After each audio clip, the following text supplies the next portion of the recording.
مورخین تاریخی عمل کو جاننے کے لیے زمانے کو کئی ادوار میں تقسیم کرتے ہیں: شکار کا زمانہ، زمانہ غلامی اور فیوڈلزم یا جاگیرداری نظام، تاکہ معاشی، سماجی اور سیاسی طور پر حالات کا تجزیہ کیا جا سکے۔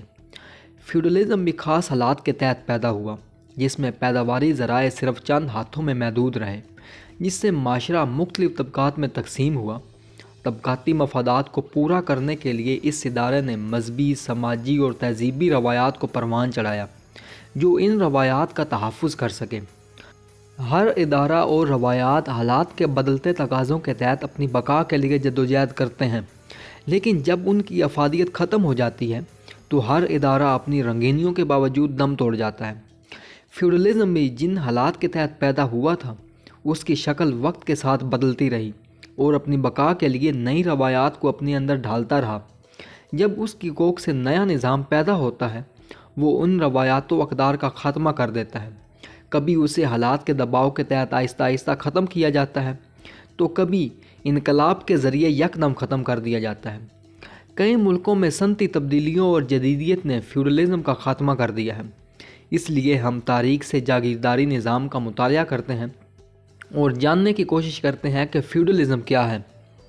فیوڈلزم کا لفظ فیف سے نکلا ہے، جو ایک قسم کی جائیداد تھی۔ جب ولیم فاتح نے انگلستان کو فتح کیا اور اپنے جرنیلوں میں جاگیریں تقسیم کی، وہ فیف کہلاتی تھی، جس میں معاہدہ تھا کہ فیف رکھنے والا بادشاہ کو گھوڑے اور سپاہی مہیا کرے گا۔ اب کیونکہ زرعی زمین کسی بھی ملک کے لیے خاص اہمیت رکھتی ہے، فیف کے لیے قوانین، رسم و رواج بھی تشکیل پائے، یعنی فیف فوجی خدمت کی عوض ملتی ہے۔ لہٰذا شوہر کے مرنے کے بعد کیونکہ عورت وہ خدمت سر انجام نہیں دے سکتی تو اس سے جائیداد لے لی جاتی، لیکن چند شرائط کے عوض جائیداد اس کے وارثوں کے پاس رہتی۔ اگر لڑکا اس قابل ہوتا کہ وہ باپ کی جگہ فوجی خدمت سر انجام دے سکے تو فیف اس کو مل جاتی۔ اگر باپ جنگ میں مارا جاتا، گرفتار ہوتا اور شرائط پر پورا نہ اترنے کی صورت میں جائیداد بادشاہ کی ملکیت ہو جاتی۔ وقت کے ساتھ ساتھ فوجی خدمات کے عوض دی جانے والی جائیداد کی شکل بدلتی رہی۔ جب ریاست کا مرکزی یونٹ کمزور ہونا شروع ہوا تو فیوڈل لارڈز نے اپنے اختیارات میں اضافہ کر لیا۔ چونکہ فیوڈل لارڈز کے پاس فوجی خدمات بھی میسر تھی اور وہ بیرونی حملوں کا مقابلہ بھی کر سکتا تھا، اس افراتفری کے زمانے میں کسان فیوڈل لارڈز کی ملکیت میں آنے لگے۔ وہ انہیں امن کی ضمانت بھی دیتا تھا اور اپنی زمینوں پر کھیتی باڑی کا حق بھی دیتا تھا۔ اس طرح کسان فیوڈل لارڈز کی رعیت بننے لگے، جس میں وہ کھیتی باڑی کرنے میں نقد کی بجائے گندم، چاول کی مخصوص جنس پر کام کرتا تھا، اس لیے وہ وفاداری کے جذبے میں جکڑے ہوئے تھے۔ فیوڈلزم کے بارے میں کہا جاتا ہے کہ یہ نظام دو طرح سے پیدا ہوا۔ ایک فیوڈلزم کا نظام ابو فیوڈلزم فرام، یعنی اوپر سے نافذ ہوا، یعنی جو لوگ بادشاہ کے ماتحت تھے ان میں جاگیروں کی تقسیم ہوئی، کیونکہ وہ بادشاہ کو خراج ادا کرتے تھے۔ چونکہ بادشاہ کو خراج چاہیے ہوتا تھا، اس لیے انہیں کھلی چھٹی دے دی گئی کہ وہ جس طرح سے چاہیں حکومت کریں۔ ایک فیوڈلزم جو نیچے سے ارتقاء کی شکل میں ابھرا، جسے بلو فیوڈلزم فرام کہا جاتا ہے، یعنی فیوڈلز نے فوجی قوت کے ذریعے اپنی حکومت قائم کر لی۔ اب یہ فیوڈل لارڈز اپنی رعایا سے لگان اور ٹیکس وصول کرتے تھے اور ضرورت کے وقت سلطنت کی فوجی خدمت کرتے تھے، اور ان کے کارکن ٹیکس وصول کر کے مرکزی حکومت تک پہنچاتے تھے۔ تاریخ دان فیوڈل نظام میں کچھ خامیوں اور خوبیوں کو بیان کرتے ہیں۔ چونکہ کھیتی باڑی میں محنت ابتدائی حالت میں تھی، آلات اوزار سادہ تھے، پیداواری عمل انفرادی تھا، کیونکہ پیداوار مارکیٹ کے لیے نہیں تھی بلکہ خاندان یا برادری کے لیے ہوتی تھی۔ جب بھی سلطنت ریاستی انتشار کا شکار ہوتی تو زمین کی ملکیت بدل جاتی تھی، یا بادشاہ کے حصے میں چلی جاتی تھی، یا طاقتور قبائلی سردار کے جو زمین ریاستی نہیں فوجی خدمت کی عوض تھی، اور ریاست کی فوجی مدد بھی ضروری تھی۔ علاقے کے جھگڑوں کے فیصلے اور عدالتی اختیارات بھی فیوڈل لارڈز کے ہی ذمہ تھے۔ جو بھی زمین کی پیداوار ہوتی تھی وہ صرف استعمال کے لیے تھی، تجارت کے لیے نہیں۔ اب چونکہ ان تمام عوامل میں کسان شروع سے لے کر آخر تک حصہ لیتا تھا، اس سے اضافی پیداوار چھین لی جاتی تھی۔ اس کے لیے قانونی اداروں، رسم و رواج اور روایات کو استعمال کیا جاتا تھا، جو زائد مقدار ٹیکس، جرمانہ، بگار کی شکل میں وصول ہوتی تھی۔ اگر تاریخی پہلوؤں کو دیکھا جائے